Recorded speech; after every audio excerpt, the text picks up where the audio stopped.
Budget का पुरजोर विरोध करता हूं। मैं कहना चाहता हूं चुनौती के साथ, वित्त मंत्री अपने जवाब में बता दें, अनुसूचित जनजाति का एक भी व्यक्ति देश में अरबपति हो तो बता दो, एक भी अरबपति हो तो बता दो, एक भी दलित को अरबपति आपने बना दिया हो तो बता दो, एक भी पिछड़े को बना दिया हो तो बता दो। आप जवाब में दे देना, आप डेटा दे देना, आप डेटा दे देना, हमारी दबाव नहीं रुकेगी। तो समझ में नहीं आ रहा कि कहां से शुरू करें, क्योंकि देश में आज कोई वर्ग नहीं बचा है।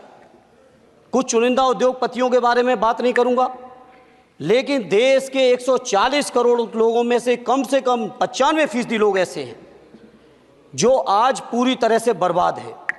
ये जो बीजेपी की एनडीए की सरकार है, ये सरकार पूरी तरह से गरीब विरोधी, किसान विरोधी, नौजवान विरोधी, बुनकर विरोधी, छात्र विरोधी, दलित विरोधी, पिछड़ा विरोधी, मजदूर विरोधी, जितनी भी अगर उपाधियां दी जाएंगी सभापति महोदय वो कम है। मैं कहना चाहता हूं आईआईएम, आईआईटी के नौजवानों को रोजगार नहीं दे पा रहे हो। आप सोच रहे हो इंटर्नशिप के इस छोटे से शगुफे से नौजवान खुश होंगे? देश के नौजवान खुश होने वाले नहीं है। श्री धर्मेंद्र यादव जी, धर्मेंद्र यादव जी।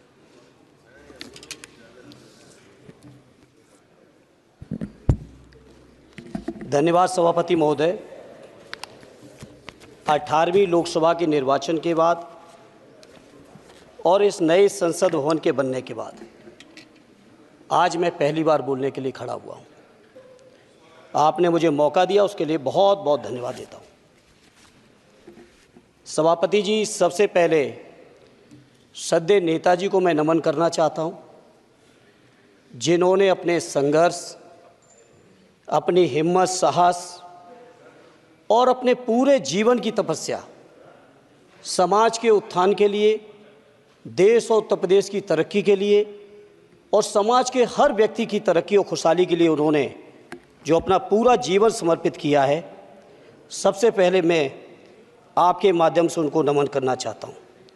माननीय सभापति महोदय, श्रद्धेय नेताजी ने हम लोगों को अपने समाजवादी विरासत में इंसाफ और इंसानियत, न्याय और हक की लड़ाई करना सिखाया है और उस लड़ाई को हम लोग बखूबी अपने नेता आदरणीय अखिलेश यादव जी के नेतृत्व में शानदार तरीके से उस विरासत को न केवल लड़ रहे हैं, बल्कि नेताजी के हर सपने को पूरा करने तक हम लोग चुप बैठने वाले नहीं हैं। सभापति महोदय, बजट एक व्यापक विषय है और जब इस विषय के बारे में सोचते हैं तो समझ में नहीं आ रहा कि कहां से शुरू करें, क्योंकि देश में आज कोई वर्ग नहीं बचा है। कुछ चुनिंदा उद्योगपतियों के बारे में बात नहीं करूंगा, लेकिन देश के 140 करोड़ लोगों में से कम 95% लोग ऐसे हैं जो आज पूरी तरह से बर्बाद है। एनडीए की ये सरकार 11वां बजट पेश कर रही है, लेकिन इस 11वें बजट के बावजूद अगर मैं देखता हूं तो समाज की जो गरीबों के लिए सबसे ज़्यादा ज़रूरी चीज़ें हैं, स्वास्थ्य का है तो स्वास्थ्य 2023 और 24 में बजट घटा दिया है। किसानों का बजट जहां यूपीए के सरकार के समय 2014 तक 5.5 था, वहीं 24 आते आते ये 3.15 रह गया है। शिक्षा का बजट जहां 2013 में 4.77 था, आज 23-24 आते आते ये 2.5% रह गया है। इसी तरह से जितनी भी ज़रूरी चीज़ें हैं, सभापति महोदय, मुझे कहने में कोई संकोच नहीं, ये जो बीजेपी की एनडीए की सरकार है, ये सरकार पूरी तरह से गरीब विरोधी, किसान विरोधी, नौजवान विरोधी, बुनकर विरोधी, छात्र विरोधी, दलित विरोधी, पिछड़ा विरोधी, मजदूर विरोधी, जितनी भी अगर उपाधियां दी जाएंगी सभापति महोदय वो कम हैं। और मैं कोई राजनीतिक भाषण नहीं दे रहा हूं, मैं उदाहरण सहित आपको जब नंबर आए तो बोल देना, और हमें पता है आपका नंबर भी नहीं आएगा आपकी पार्टी में, ये भी पता है हमें। सभापति महोदय, श्रद्धेय नेताजी ने हमेशा कहा है कि चुनाव में या जनता के बीच किया हुआ वादा अगर आप पूरा नहीं करते हैं तो वो भी एक सबसे बड़ा भ्रष्टाचार है, और उस भ्रष्टाचार में अगर किसी ने वर्ल्ड रिकॉर्ड बनाया है तो बीजेपी की और एनडीए की सरकार ने बनाया है। सभापति महोदय, 2014 के चुनाव के समय प्रधानमंत्री जी ने वादे किए कि 2 करोड़ रोजगार हर साल मिलेंगे। स्वामीनाथन जी, जिनको भारत रत्न दिया है, सरकार को मैं धन्यवाद देता हूं, लेकिन वो धन्यवाद अधूरा है जब तक उनकी सिफारिशों को नहीं मानते हो। 2007-8 से लगातार मांग चल रही है देश में कि स्वामीनाथन जी की जो सिफारिश है किसानों को 1.5 गुना समर्थन मूल्य देने का, एमएसपी की गारंटी देने का, कानूनी हक और अधिकार देने का, उस गारंटी को आज तक नहीं माना, आज तक नहीं माना, आज तक नहीं माना। स्वामीनाथन जी को आज तक नहीं माना। अध्यक्ष जी, डिस्टर्ब ना करिए। सभापति महोदय, मेरा टाइम इसमें काउंट नहीं होगा। आप इधर, अरे यार, इसे जीता है तो ज्यादा ना बोलो, मालूम है कितने बड़े तीरंदाज हो। इधर सुनो, स्वामीनाथन जी की आपने नहीं मानी, एमएसपी आपने लागू नहीं की। कितनी बढ़िया बातें कि खाद पे हम सब्सिडी बढ़ा रहे हैं, पहले 50 किलो को 45 किलो, फिर 45 किलो को 40 किलो, और मुझे लगता है कि एक तीसरा कार्यकाल पूरे होते होते केवल 10 ही किलो बचेगा खाद के कट्टे में, इससे ज्यादा नहीं बचेगा। मंडी एक नहीं बनाई, आत्महत्या इतनी कर रहे हैं किसान, और किसान अगर अपनी एमएसपी की मांग करते हैं, हजारों किसान यहीं दिल्ली की सीमा पर मारे जाते हैं, और आप सोचते हो कि आपकी बात को कोई समझेगा नहीं। सभापति महोदय, नौजवानों को कितना गुमराह किया गया। नौजवानों से कह दिया गया हर साल 2 करोड़ रोजगार। मैं आज सवाल पूछता हूं अपने नौजवानों की ओर से, बताएं भारतीय जनता पार्टी के लोग और सरकार में बैठे लोग, 10 साल आपने राज कर लिया है, आखिर 20 करोड़ नौजवानों को रोजगार कहां है? अरे छोड़िए यार, अबे कोई नोटिस नहीं लेता तुम्हें, छोड़ो छोड़ो, कोई नोटिस नहीं लेगा तुम्हें। 20 करोड़ नौजवान के रोजगार का हिसाब कहां है? आज 11वें बजट में जब याद आई तो वो भी ट्रेनिंग की बात करते हो। मैं कहना चाहता हूं, आईआईएम, आईआईटी के नौजवानों को रोजगार नहीं दे पा रहे हो। आप सोच रहे हो इंटर्नशिप के इस छोटे से शगुफे से नौजवान खुश होंगे? देश के नौजवान खुश होने वाले नहीं है। सभापति महोदय, शिक्षा के मसले पर लगातार बजट घटाया जा रहा है, लगातार सरकारी शिक्षा कम की जा रही है, और ये बीजेपी की सरकार की लगातार प्रयास है कि नौजवान शिक्षित होंगे तो सवाल पूछेंगे। देश की जेएनयू से लेके, बीएचयू से लेके, एमयू से लेके जितने बड़े संस्थान हैं, सारे संस्थानों को बर्बाद कर दिया है। एक भी दलित, एक भी पिछड़े, कहीं आपका वाइस चांसलर नहीं है। लगातार जितने भी आपके professor, associate professor, assistant professor की नियुक्तियों में आरएसएस का जब तक कोई फंडामेंटल कोर्स नहीं करेगा, बेसिक कोर्स, तब तक उसकी नियुक्ति नहीं होगी। आप क्या सोच रहे हो देश नहीं देख रहा है नौजवान? यूजीसी का बजट लगातार कम किया जा रहा है। मेरा खुला आरोप है इस सरकार पर कि ये सरकार शिक्षा को प्राइवेट करके, शिक्षा को मुट्ठी भर उद्योगपतियों के हाथों में देके, शिक्षा को चुनिंदा लोगों के हाथ में देके, देश के 140 करोड़, जिसमें मैं समझता हूं 90% लोग गरीब हैं, उन गरीबों के हाथों से शिक्षा को छीनने का ये जो आपकी सरकार षड्यंत्र कर रही है, इसके लिए हम लोग इस मौके पे विरोध करते हैं। लगातार फीस बढ़ा रहे हैं, शिक्षकों की कमी है, रोजगार आप दे नहीं पा रहे हो, सामाजिक असमानता। सभापति महोदय, 2014 में जिस समय सरकार बनी थी एनडीए की, उस समय देश की जितने भी जो आर्थिक चीजें थी, जो वेल्थ थी, उसमें पिछड़ों की हैसियत 17% थी, 17%, और आज 10 साल की एनडीए की सरकार के बाद पिछड़ों की आर्थिक हैसियत हो गई है केवल 9%। मैं कहना चाहता हूं चुनौती के साथ, वित्त मंत्री अपने जवाब में बता दें, अनुसूचित जनजाति का एक भी व्यक्ति देश में अरबपति हो तो बता दो, एक भी अरबपति हो तो बता दो, एक भी दलित को अरबपति आपने बना दिया हो तो बता दो, एक भी पिछड़े को बना दिया हो तो बता दो। आप जवाब में दे देना, आप डेटा दे देना, आप डेटा दे देना, हमारी दबाव नहीं रुकेगी। सभापति महोदय, जब जब बीजेपी की सरकार, जब जब बीजेपी के लोग विपक्ष में रहे तो ओपीएस की बातें किए।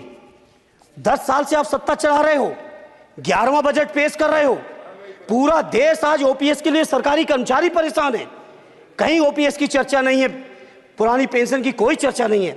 सभापति महोदय, पुरानी पेंशन तो पुरानी पेंशन, हम मांग करते हैं, बहुत बड़े राष्ट्रभक्त आप बनते हो, मैं मांग करता हूं देश के पैरामिलिट्री फोर्सेस को आप पुरानी पेंशन दीजिए, मैं मांग करता हूं। आप राष्ट्रभक्त हैं ना, सीमा पे जो सुरक्षा कर रहे हैं, जो शहादत झेल रहे हैं, मेरी मांग है कि आप उनकी ओपीएस दीजिए। वो आप ओपीएस नहीं दे पाओगे। इसी तरह से सभापति महोदय, देश के अंदर बहुत से ऐसे संविदा कर्मचारी, एक से एक बढ़िया फार्मूला। अब कानूनन मंडल आयोग लागू हो गया तो कैसे पिछड़े और दलितों को रोकें? तो संविदा कर्मी की प्राइवेट कंपनी, प्राइवेट आपने आउटसोर्सिंग कर दी। आउटसोर्सिंग के कारण से देश के सारे दलित, सारे पिछड़े, सारे आदिवासी आपकी सेवाओं से बाहर हो गए। उनके पास कोई कानूनी हक नहीं। तो ये जो आरक्षण को खत्म करने के तरह तरह के जो आप लोग षड्यंत्र अपना रहे हो, इस षड्यंत्रों को देश का जनमानस पूरी तरह से जान भी चुका है, पहचान भी चुका है। और इसीलिए उत्तर प्रदेश से तो आपको कर ही दिया है बाहर, देश से भी बाहर जल्दी करेंगे और हमारे साथी मिलकर दूसरे प्रांतों से भी बाहर करेंगे। इसी तरह सभापति महोदय, हम मांग करते हैं, आप सोचिए, उत्तर प्रदेश अकेले के अंदर, देश के हालात मुझे नहीं पता और बदतर होंगे, अकेले उत्तर प्रदेश में 1000 से ज्यादा शिक्षा मित्र आत्महत्या कर चुके। सभापति महोदय, कोई सरकार के कान पे जू नहीं रेंग रही है। किसान आत्महत्या कर रहे हैं, इन्हें कोई मतलब नहीं। अनुदेशकों को तनख्वाह नहीं मिल रही है समय से, कोई मतलब नहीं। आंगनबाड़ी महिलाएं परेशान हैं, इनको कोई मतलब नहीं। सभापति महोदय, आपकी आशा बहुएं, आपकी ये रसोईया महिलाएं, आपकी आंगनबाड़ी, पंचायत सहायक, रोजगार सेवक, मैं समझता हूं सभापति महोदय, यहां बैठे हर सदस्य के पास इनके क्षेत्रों का ये डेलीगेशन जरूर मिलता होगा और मांग करता होगा कि कम से कम हमारा मानदेय बढ़ाया जाए, हमें स्थायी किया जाए। सभापति महोदय, इसके लिए सभापति महोदय, मेरी पार्टी के किसी भी मेंबर से हम नंबर कम कर लेंगे, टाइम, मेरा टाइम बढ़ा दीजिए, बढ़ा दीजिए, कोई भी मेंबर हमारे लिए दे देंगे टाइम। इसलिए सभापति महोदय, इन सभी समस्याओं के लिए मैं आपसे कहना चाहता हूं कि इनका समाधान करिए, और नहीं समाधान करेंगे तो अभी तो बैसाखी पे बन गए, बिहार और आंध्रा को पैकेज देखे फिर देश में कितने राज्यों को पैकेज दे पाओगे? अरे वित्त मंत्री जी, उत्तर प्रदेश से आते हो, इतना भी हक नहीं कि पूरे बजट भाषण में एक बार उत्तर प्रदेश का नाम आ जाता। इतना अयोध्या से नफरत हो गई, अयोध्या से अवधेश जी क्या जीत गए, आप लोगों को इतनी नफरत हो गई कि एक भी उत्तर प्रदेश का एक बार भी नाम नहीं आया। सभापति महोदय, इसे मैं आज इस मौके पर सभापति महोदय, देश के गरीबों, किसानों, नौजवानों, व्यापारियों, बुनकरों, सभी की ओर से कहना चाहता हूं, ये बजट देश विरोधी बजट है। कुछ समस्याओं के लिए सभापति महोदय, संवेदनशीलता के साथ मैं कहूंगा, सरकार को विचार करना चाहिए। श्रद्धेय नेताजी जब रक्षा मंत्री थे, उन्होंने व्यवस्था दी थी कि देश के अंदर जो भी सैनिक शहीद हुए हैं उनको ससम्मान उनके घरों पे जाके राष्ट्रीय सम्मान के साथ उनकी अंत्येष्टि हो। मैं उन्हीं की परंपरा को आगे बढ़ाते हुए एक और मांग करता हूं सभापति महोदय, कि जो हमारे शहीद जिनकी अंत्येष्टि स्थल जहां कहीं भी बना हो, जिस भी परंपरा से बना हो, अरे आपको कुछ नहीं पता है, अरे यही तुम्हारे सैनिकों के लिए यही तुम्हारा भाव है। सभापति महोदय, आप बोले सर। सभापति महोदय, मेरा अनुरोध है, अग्निवीर की योजना खत्म की जाए। ये 4 साल के सैनिक से देश की उतनी मजबूत रक्षा नहीं हो सकती। नौजवानों को गुमराह करके केवल 4 साल, उन्हें दो ना 60 साल तक रिटायरमेंट, 4 साल बाद वो कहाँ नौकरी ढूंढेंगे? इसे मेरी मांग है, अग्निवीर की योजना खत्म की जाए। साथ ही साथ मेरी एक मांग और है कि जो शहीदों की शहादत स्थल है, उसको शहीद स्थल के तौर पर डेवलप करने के लिए केंद्र सरकार को अतिरिक्त बजट देना चाहिए। मैं नहीं समझता हूं इसमें किसी को कोई दिक्कत होनी चाहिए। इसी तरह सभापति महोदय, बातें बहुत लंबी लंबी की जाती हैं, थोड़ा सा मैं अपने क्षेत्र के बारे में कहूँगा। आदरणीय हमारे नेता माननीय राममूर्ति वर्मा जी ने भी कहा है, माननीय लालजी वर्मा जी ने भी, जो बाढ़ की समस्या है, जो समस्या बिहार में है नेपाल से पानी छोड़ने की, वही समस्या उत्तर प्रदेश की भी है। और विशेषकर पूर्वी उत्तर प्रदेश में अगर आप चलिए तो खीरी से शुरू करेंगे, पीलीभीत, खीरी से लेके पूरा आप चले जाइए और एकदम कुशीनगर बॉर्डर तक, बिहार बॉर्डर तक पूरी की पूरी समस्या है। घाघरा जब आती है तो मैं समझता हूँ इन जिलों के लाखों लोगों को तहस नहस करके चली जाती है। जितना विकास होता है सभापति महोदय, बरसात के समय वो सारा का सारा विकास पूरी तरह से खत्म हो जाता है। इसलिए मेरी मांग है केंद्र की सरकार से कि बजट आप पास कर रहे हो तो कम से कम उत्तर प्रदेश से इतनी नफरत ना करो। 2 बार तो उत्तर प्रदेश की दम पे ही बैठे थे और तब भी ये वित्त मंत्री जी हंस रहे हैं, इनके यहाँ भी आता है, बाढ़ तो जाती होगी महाराज, बसता तो नहीं होगा, कुशीनगर बसता नहीं होगा, आपका मऊ बसता नहीं है, आजमगढ़ बसता नहीं, अम्बेडकर नगर बसता नहीं, बहराइच बसता नहीं, खीरी बसता नहीं, श्रावस्ती बसता नहीं, पीलीभीत बसता नहीं, बलिया बसता नहीं है, कुशीनगर बसता नहीं है, गोरखपुर बसता नहीं है। इतने जिले तो हमारे उत्तर प्रदेश के प्रभावित हैं। तो बिहार की तरह से एक विशेष पैकेज हमारे उत्तर प्रदेश के लिए भी दे दो। कम से कम इतना तो कहने की हिम्मत रखो, केवल चीखने के लिए बैठे हैं सब के सब। सभापति महोदय, दूसरा एक मैं बात, हमसे पूर्व जो सांसद रहे हमारे आजमगढ़ के, बड़ी लंबी लंबी बातें की, गोरखपुर से आजमगढ़ होते हुए बनारस तक का हमने रेलवे लाइन स्वीकृत करा दिया। सभापति महोदय, मैंने जब पता किया अधिकारियों से, तो सच्चाई ये है कि अभी उस पर एक भी पैसे का बजट का आवंटन नहीं है, नहीं है बजट का आवंटन। हाँ, आज आप ही ने तो पेश किया बजट, आप ही तो साइन किए हो, निर्मला जी ने तो किया नहीं होगा, आप ही ने किया होगा। तो सभापति महोदय, उस पर बजट भी आए, उस पर बजट भी आना चाहिए। दूसरा सभापति महोदय, ये जो समस्या है बाढ़ वाली, मैं समझता हूं कोई अकेले मेरी नहीं है, मेरे अकेले क्षेत्र की नहीं है।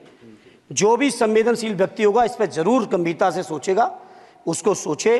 इसी के साथ मैं अपनी पार्टी की ओर से इस जन विरोधी बजट का पुरजोर विरोध करता हूं। बहुत बहुत धन्यवाद। और आप हमसे जुड़े रहने के लिए सब्सक्राइब करें YouTube पर, फॉलो करें Twitter पर और लाइक करें Facebook पर। और ज्यादा जानकारी के लिए आपको टाइप करना होगा सिर्फ न्यूज़ नशा।